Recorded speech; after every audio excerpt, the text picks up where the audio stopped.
Okay, how are we doing? Still awake? Yep. All right, good. Because I didn't hear any sound at all from here. So I was like, It's because we're all twittering.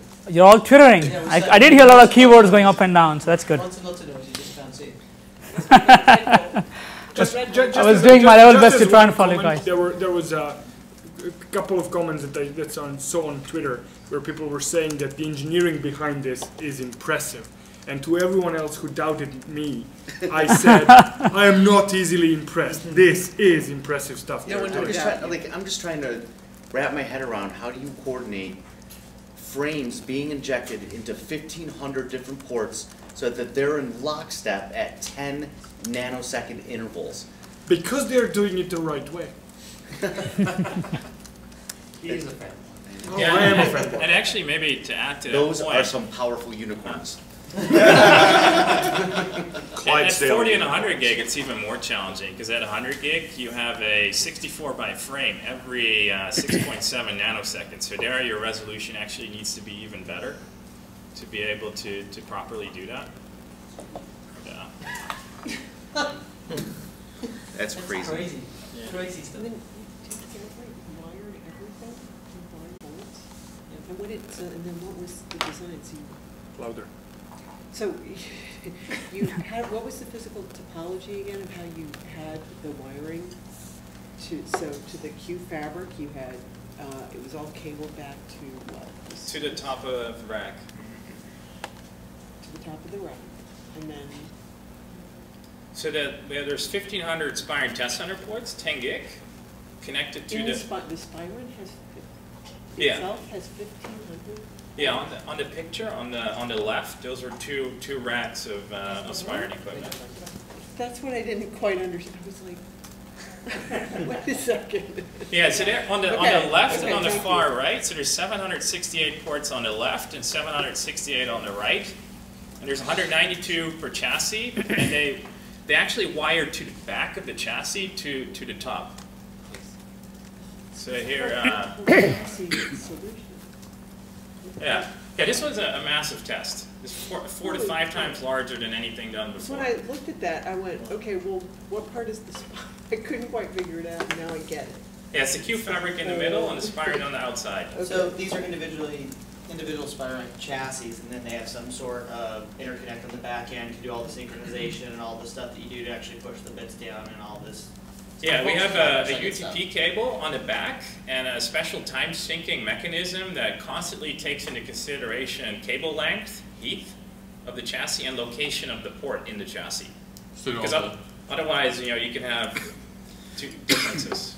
Does it sense cable length, or do you have to tell it? No, it sense cable length. Then you're That's not, a unique Spirent thing. then it's a more realistic test.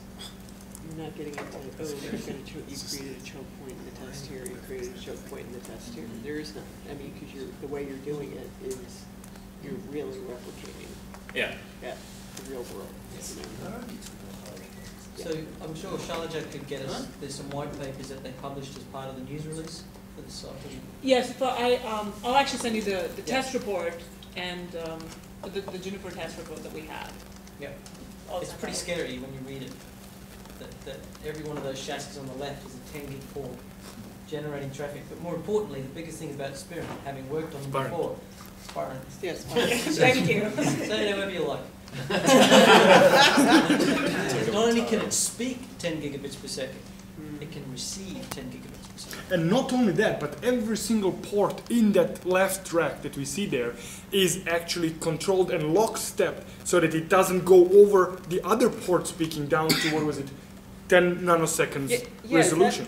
I got that it was like done so that it would just go one at a time. It would just look like a domino, like one after the other. Is that? No, it has to be exact same time. Oh, because okay, otherwise okay. you do create that problem that you highlighted. So the synchronous starting is very important. And it's only off. You were saying it was off by only. It has a potential to be off by.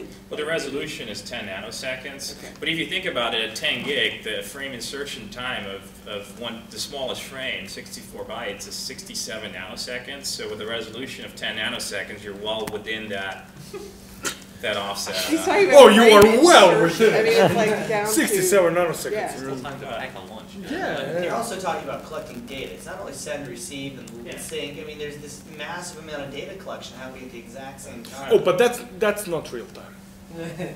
That's not real time. You write to a database and then there is a software that analyzes the traffic. So you don't Yeah, get we have real time analysis of the traffic. No, So behind once you every dump couple the of data ports, out. there is a CPU and there's memory that collects the stats. Because the big challenge is, right, 64-byte frames, you have 14.8 million frames per second on every port. So we have special hardware inside the chassis that does all the measurements, and then periodically we pull that data and present it in the results. What's your storage backend? There is it's all stored locally because a storage system is not fast enough to store that kind of data. So it's stored on board in special high-speed memory, and every once in a while we just query with the SQL query to the ports, give me your average latency So of you've all done- billions of frames. So you've done everything possible to eliminate any potential choke point that would color the test.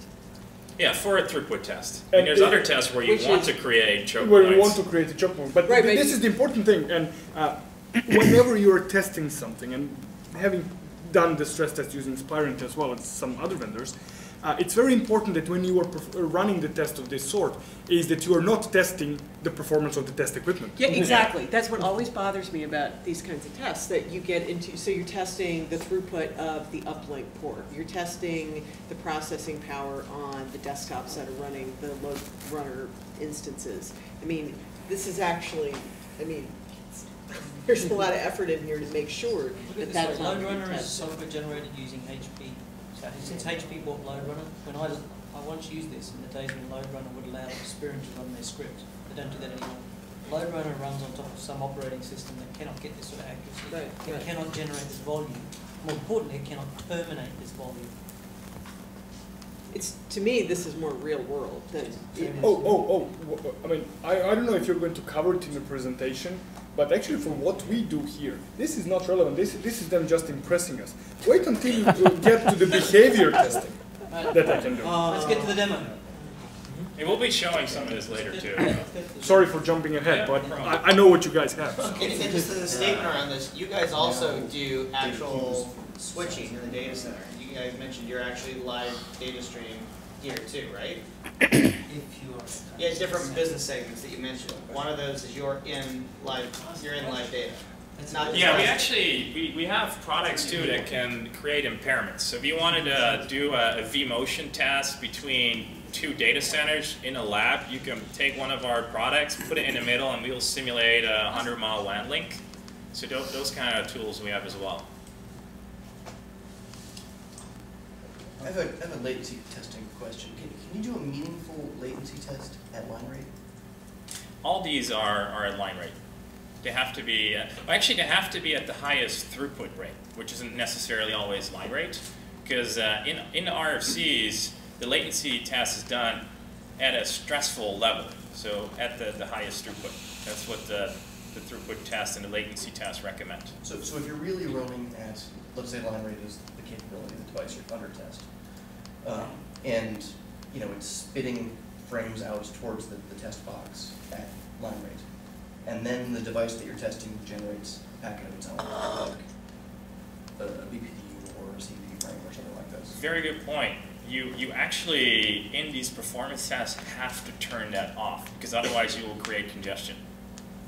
Because you can't go faster than line rate. And if we pump line rate and the device inserts BPDUs, you go faster than line rate, and then you get buffering and latency Well, now you're goes up. buffering by the length of a BPDU until the next. Or whatever the traffic you're generating. But there is also one aspect, and whenever they send a packet from their test center, it could be received on another port on the same test center, or it could be received on another one. But there is actually a state maintained. So all the traffic, if you're not testing at the line rate, all the traffic that you're generating from one test center that you're receiving on another, they're going to check whether this is actually a legitimate packet coming from the test center and not something else, correct? It's not the extra noise arriving at the test center that concerns me. It's the queuing created by an extra Actually, frame. we do sequence checking as well for that. So if they arrive out of sequence, we would tell you that. And actually an interesting thing with 100 gig, because with 100 gig, you could create multiple paths, and then there's a slight chance that they would go out of sequence, or if you do QoS or things like that, or multi-pathing, 2 frames go different paths. Sorry? Do you turn all that? No, that actually we would measure to see if any of that happens. Because it's very important frames arrive in the same sequence, because otherwise you mess up the application that runs above it. That is one of the tests, so we check sequence of every frame.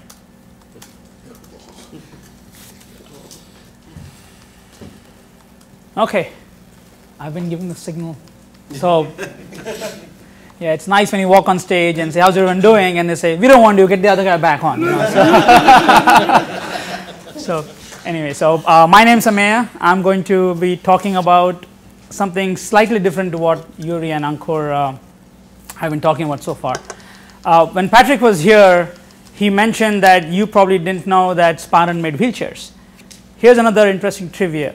I bet you guys didn't know that Spirent also sold a product that is software only. How many of you know that? One person. You know the name of the product? I don't know the name of it, but I ran the Spirent test engine in Junosphere, if that's what you're referring to. No, I'm not. Okay. That's software only as well. It's That's so I okay. right. Okay. Okay, so you're right. You're right. Okay. The reason I mentioned that was because early last year, Spirent acquired this company called Fanfare, which is a software-only company which made an authoring and orchestration tool. And that's pretty much the area that I'm going to talk about today. But before I do that, I noticed quite a lot of Macs here. I bet all of you carry iPhones. I bet iPhones outnumber other phones 10 to 1 here. Yeah. So let me ask you, let me start off with an Apple trivia. If you have an iPhone. Raise your hand if you don't have an iPhone.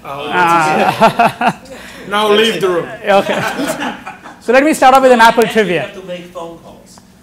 That's a good point. I'm sorry, I can't hear you over the sound of the phone call that I'm making. Yeah.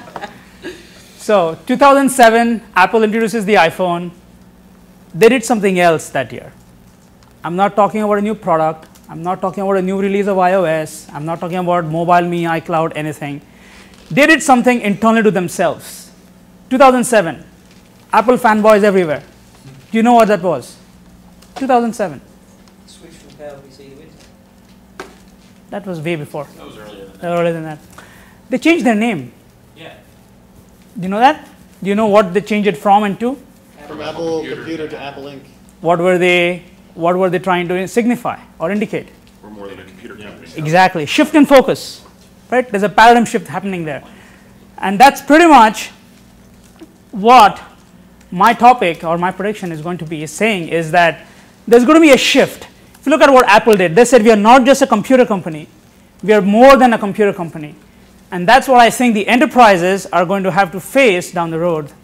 They're going to say that we can't just test applications separately, to services separately, to infrastructure networks separately. We're going to have to test this holistically. And that's the shift that's going to happen. Enterprises are going to have to force to test infrastructure as a whole, as opposed to testing applications discretely, networks discretely, services discretely. So just thought I'd... And it's a shame that enterprises are waking up to this idea in 2012. Yes. And not years and years before, because Right. we would have had much fewer problems in our lives as network engineers if people would actually test what they build. Yes. Yes. Exactly. All right. But why do you think that is? Why is it taking them this long? It's a very interesting question. Very good point. Because testing equipment is bloody expensive, but... Right. Well, also because everything rolls downhill. Yeah, as we learned earlier. Yeah.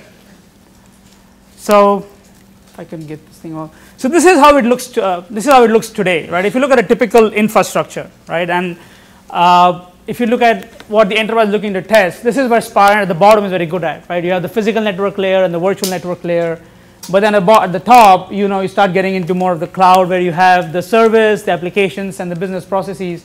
Enterprises today are having to test all of these independently, which sort of implies that they need to know what to test in this, right? they need to know, oh, I need to test my service. And then they go in and either hire someone like IBM to test the service, or they write their own homegrown script to test the service.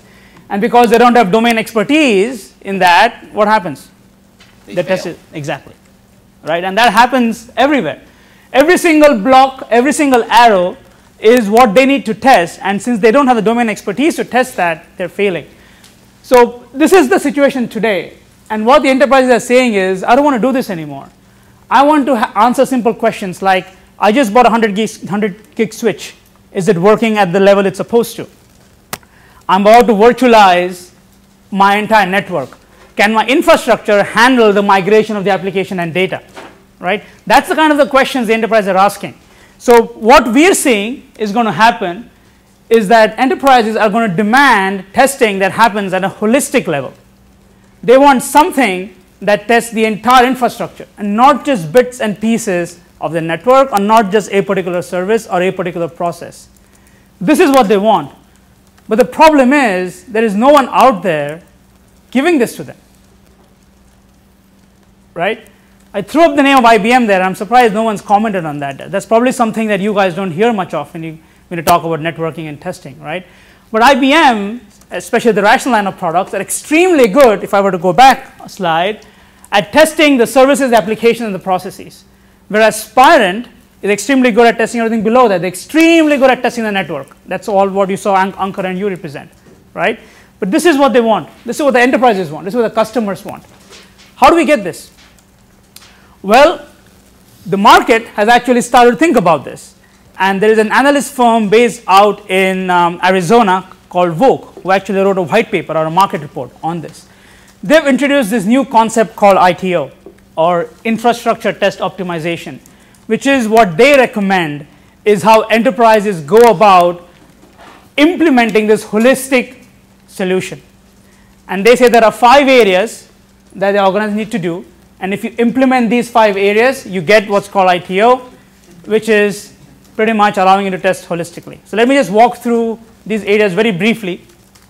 So the first is emulation analysis, which is essentially the ability to simulate the real world in your environment, right? If you're testing something, you need the ability to emulate and simulate it in the real world scenario. Test automation, very important. You want to have more and more tests that are automated. You don't want to spend your time doing manual testing. You want to have as many tests as possible automated. That means including doing resource optimization, lab management, and whatever it requires to get test automation. But it's not enough to have automation in the lab. You want to have testing move up the chain, down the chain, however you want to call it, so that you have more developers doing the test.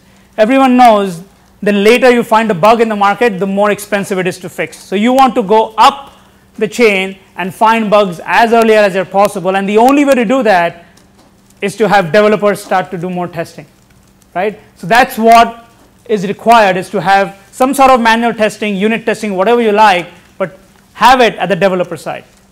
Okay.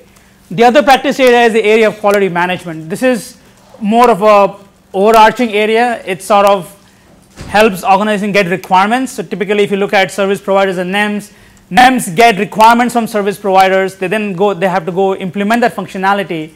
But when they actually release the functionality, how do they know that what they're releasing is actually what the customer wanted, right? So it's the ability to take your requirements, go to the test plans, test design, test execution, and link them back to your requirements so you get traceability across the chain. That's what quality management gives you.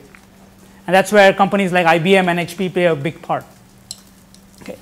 And the last thing is the recognition of the fact that you need to be able to account for lifecycle virtualization. Your entire lifecycle, along with bits and pieces of it, is being virtualized. So you need to have a strategy for testing that. And the market report also called out on one very important fact. They said that companies by themselves do not have the expertise to do this by themselves. So they need to take help of people who know what they're doing, who have expertise in this particular area to help them implement it.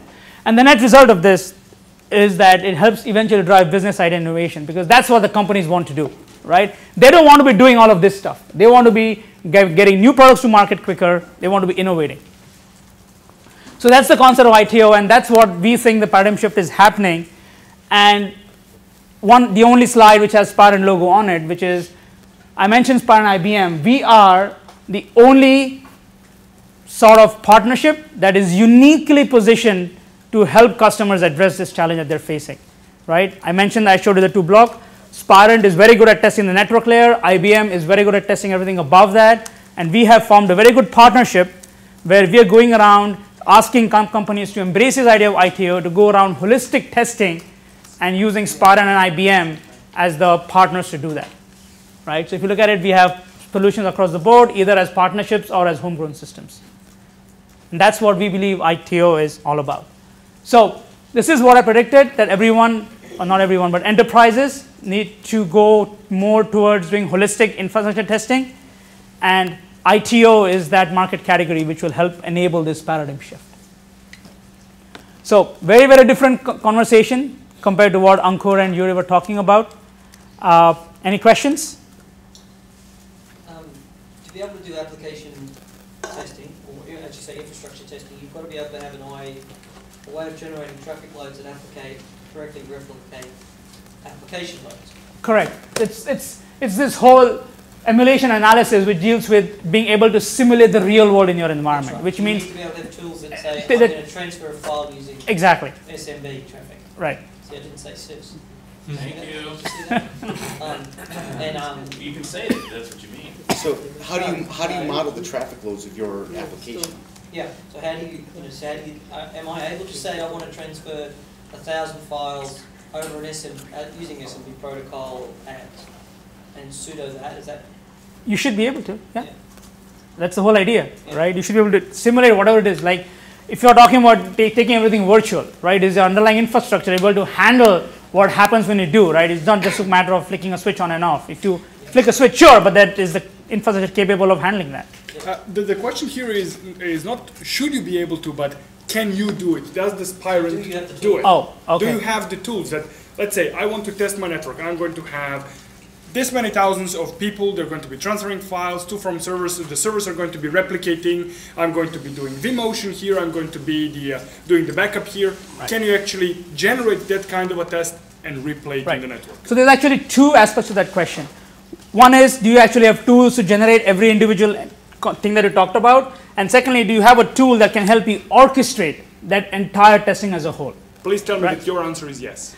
My answer is yes on the orchestration part. We do have a product that helps you orchestrate, talking about bringing a powering of VMs as part of an end-to-end test. Absolutely, we can do that. We have Spirent gear in Test Center, Avalanche, and Landslide that can help simulate most of the load.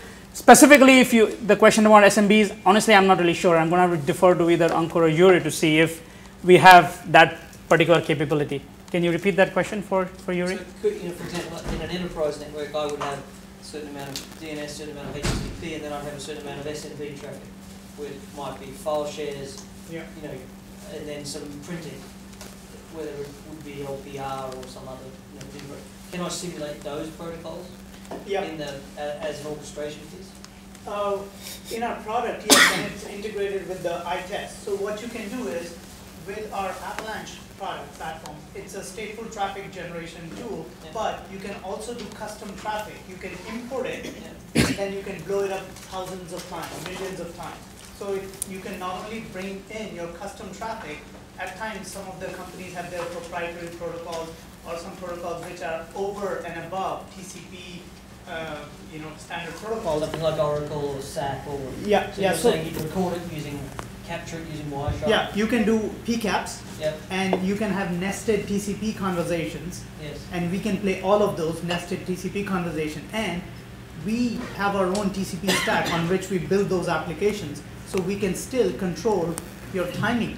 So let's say your SYNAC was a certain kind when you captured it, but you want to change it. So you can still do that, and you can then have thousands of IP addresses behind it. Yeah. So all those things, yeah, you can do that using Avalanche platform. And there's also an aftermarket in test management software as well. So there's companies that you integrate with who actually provide suite testing. So if not only Spirent might provide one form of testing, which is here, but there are other companies who provide different types of testing. Exactly. And you could Yeah. Right. So, like when you say test management, more of the quality management, right? It's more than just test management. It is driving the entire quality workflow and then giving hooks onto other vendors to plug in. Absolutely right. So, like we've partnered with IBM. IBM makes this product called Rational Quality Manager, which is a quality management system, and we have Spirent products that plug right into it and that can help enhance and extend the quality management workflow that Rational helps with. Absolutely. So that's the idea. Because what these overarching products do is that they help guide the workflow, but they're really not good at the detailed execution. Yeah. So for example, quality management software can help you say this is where you do network tests, but then you need to find the right tool that will help you author the test and then execute the test. And that's where Spirent comes in. So if I was somebody, if I was some sort of an online business and I wanted to simulate 100,000 concurrent users, my initial start point might be to do a PCAP of, say 1,000 of them, and then to run that 1,000 times of that same 1,000 replay, and then I would have a simulation of that 100,000 concurrent users. Yep. And you could then either test the infrastructure, so as source destination using the avalanche to two sides of the conversation, or I could actually just play one side of it into my existing infrastructure. Exactly. And you can also do, like those captures might have some login information, or you might want to cycle through certain information. You can put variables in those captures. You can cycle through. Stagger the delay, RAM. Yeah, things like say that. Go 1,000, 2,000, 10,000. Exactly. Yeah. Yeah, you and can let do the those. application stabilize and then ramp further and see where the collapse point comes in. Exactly. And also you might have, test 1, test 2, test 3, all the way up to test 1,000 logins. You can cycle through those as well. I'm fascinated by this. We're in the middle of deploying a greenfield product that 5 products that have never been put together by the vendors before. So we have no idea what our loads look like across virtual machines, switches, anything else. We know what the synthetic metrics are from each individual vendor. My question around this is, I'm not Cisco. I'm not Arista. I'm a much smaller class company. Does this scale down to people like me who are a growing business who need to understand our load patterns? Absolutely. So our equipment, we have hardware-based equipment which can do 70 million concurrent sessions. That's on the high end. That's purpose-built hardware. But we also have the same exact capability in a virtual environment. So you can load it on a laptop which has VMware running, ESX, ESXi 4.0, and load up our virtual ports. Once you load it up, it can do exactly the same capability on a functional standpoint. Like functionality-wise, scale would be much different, of course. Absolutely. Yeah, but you can do that, and that the barrier to entry is much lower there. And it gives me validation of all the synthetic results the vendors are giving me, so I can hold them to a benchmark. Exactly, and what we have also done as use cases is for many of the network environments where you have physical to virtual endpoints, like your traffic is coming from your edge router and it goes all the way up to your virtualized servers. You can have our virtual port on the servers, and you can have our physical device with 70 million connections coming in from the edge, and then you can simulate traffic in both directions. In both directions. But there is also, if I remember well, you also have a partner program where you lease the equipment for testing, and you do have professional services arm, if I'm not much mistaken. Absolutely. So you don't actually have to buy the product. You can actually lease the testing services so that they will, I guess, develop the test and run it for you and deliver the results and so on. So that's yet another value there. Well, that puts this conversation in a whole different context, because we've talked about the big players here, and this brings this to a much more viable role across mid to large enterprises as opposed to providers. Exactly, and sometimes your test needs might be very, seasonal or very one-off. For example, you're doing a pre-deployment testing. You're putting together a network, and you're just doing it at that time. You do not want to own all of the equipment. The whole, entire equipment needed for the testing is much higher. So in that case, as Marco mentioned, that you can have professional services. We can come in with our equipment as rental, and our expertise. We'll even create test plans for you, run it, give you the report, take our equipment back, so that you are not left with such a huge equipment pile, which is much expensive to own. That's awesome. Yeah, you don't want to, then you don't, you can bake it into the project in a much better way.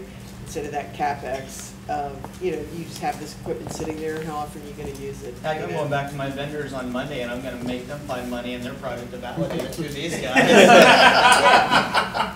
Yeah, we have done, many of the enterprise customers are like, hey, you have the expertise, we need to buy a firewall. Can you create a test plan to compare 3 different firewalls? You create the test plan, you run the tests, and you give me a report, I can make an educated decision. Yes, and then you watch them collapse. No, fair enough. The We were in single that. biggest factor, the single biggest thing I learned about firewall testing was that when firewalls get right up towards the 100% factor, it's watching whether they just reboot. Hello, checkpoint. Or they just stop. Or do they just flatline and flop. just stop accepting connections? Exactly. Or Yeah. do they, Cisco? or do they flutter? Cisco. Do they pop up and down while they attempt to recover? Yeah, that's Which one is pretty that? standard. All firewalls. That's No, pretty wait, Yeah. I mean, we recognize Checkpoint, I recognize Cisco, what was the third one? They're all. That's great. Okay. Yeah. No, I So mean, we were in a Netscape went up, situation like that. and In a a, flat line I previously worked for That's an also EDU. Okay. And we were in that situation where we were going to have to side-by-side test. And, I mean, I didn't know about you guys at the time, and I was talking to other traffic generation companies and asking, we can't justify, we couldn't, even a private institution, we couldn't justify buying the Yep. equipment. Yeah. And I didn't want to test the throughput of different devices. Yep. I wanted a real test. Exactly. And so we talked to some of our competitors about the same thing. Well, can we lease it? Do you have and the scenarios weren't as flexible in terms of, I tried to work out a deal with I2 and, Yeah. because we were part of the Gigapop, but it just, it sounds like you guys actually have that as part of your Absolutely. vision. I personally have tested data centers for end-to-end. So I've done data center which are like, I put my traffic generation on the edge of their 3 carrier providers all the way to their servers. And it's like huge racks of equipment, but their infrastructure is in. Servers are not in yet. They're doing pre-deployment testing. So I've gone in, personally done data center testing there on application performance and whatnot in terms of scalability. And at times, we are also seeing that is professional services based, and then they might have a smaller footprint of the equipment on an ongoing basis. So they might buy it, but that's not necessary. It could be just a pre-deployment testing. You do a lot more than just performance testing is what you're showing us. You have you test other facets besides just performance. And I would say this, if you're watching this show, or you do watch it later on, and you're in a position to make decisions about what to invest in, don't invest in idle. Invest in engineering discipline and buy the right tools for your people. And look, this is what we need. My own company is going through this right now, having a harder look at how we engineer things to introduce stuff into our infrastructure. And this would help us tremendously to have these resources available to us. I agree with you. I think that the downfall of most SDLC, that life cycle, is the lack of testing. You'll see every time, I used to see every time in a project that's where they're going to cut the corner. They do that as opposed to cutting the corners on security. You'll get to, I would always put in, okay, this many weeks for testing, for burn-in and testing, and you'd see the PM and the software developers go, no, we can cut this out. We don't need to do that. And then it's just trash. Exactly. Yeah, and one of the bad points is also that it comes at the end of it, so that bleed over aspect. Yeah, and plus it's, every time I've ever been I used to work the web stack a lot, app servers, web servers, and so forth, and I'd bang Apache Bench at a web server, and that's all I can do because we don't have money. Yeah.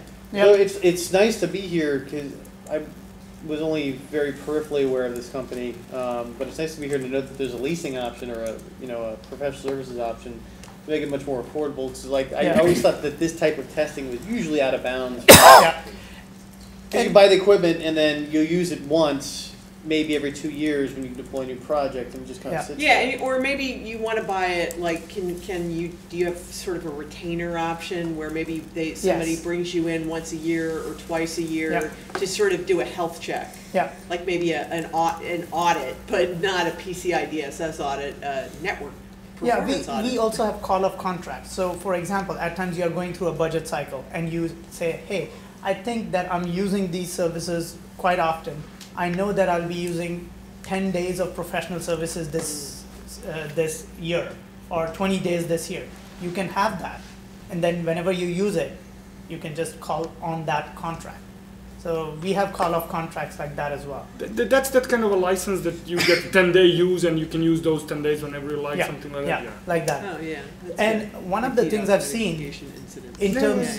in terms of some of the testing which we are talking about, the most critical aspect is failover testing, because many times I've seen people put up their networks and infrastructure and whatnot, and they'll send continuous ping and then break things, and that's how they do. Like, okay, it came up, but you do not really know what's the impact. Like, how many users got impacted? Okay, you might You're know not really one testing thing. the legitimate application, and that's a. What, are you Yeah. saying that ping is not a legit application?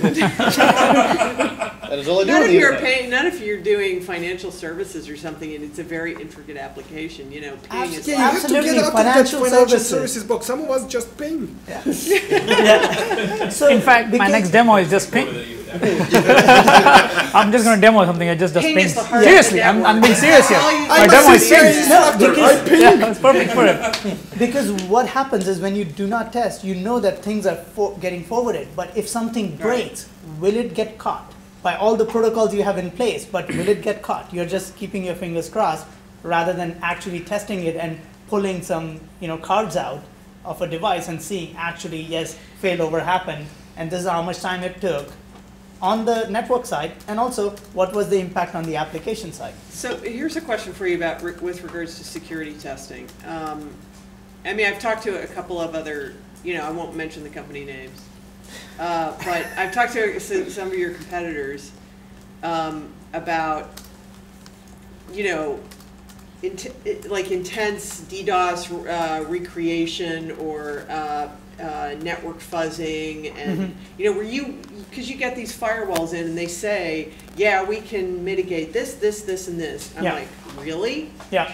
I want to see proof. I don't want your data sheet. I want to see real proof. Exactly. And I want to see what happens when, I don't have time to sit around and sit with Scapy and craft each individual package or a network fuzzer. Our security team was always busy. So, I mean, can you guys do that? So we have like real security tests. So we have a partner because that is a very specific thing. Codenomicon. Have you heard of Codenomicon? One of our partners, they do fuzzing. That's all they do. So you have the way we talk about it. So is, would they fuzz on your equipment? No, they'll fuzz on directly on firewalls or any device which is going to listen. Okay, but they do the test in conjunction with you? Yeah, so the thing is we are kind of hand in hand. That's why we are partnering with them. So we bring them in if fuzzing is what you're looking for. And in that case, it's a similar thing that you have HTTP fuzzing solution, then it will just keep on sending HTTP and start tweaking every single byte of the packet and see when it fails. Because you want a combination. I mean, when you're testing firewalls, you don't just want throughput and all of that. And how does it perform? Because you can have DDoS at the DOS at the application layer where you're just your network's fine, but you can take down the application pretty easily. I mean, you want sort of a whole kind of. So certain things we can do using our hardware. We can send those HTTP transactions, and then we can do DDoS from the same port while we are sending legitimate traffic, while we are sending IPsec traffic, while we are sending SSL traffic.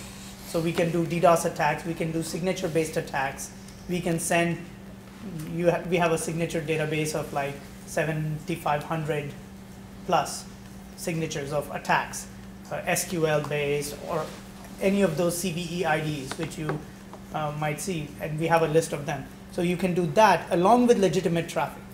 because at times your performance might be great, but as soon as you start churning to stop attacks, your performance might dip down. So that is critical. Yeah, you're right. So we do that. So maybe you guys can sync up later. Sorry. No, this was good. I didn't mean to cut you short. I was just saying that this is a good conversation. Sounds like there has to, needs to be a follow-up there somewhere. But shut up already.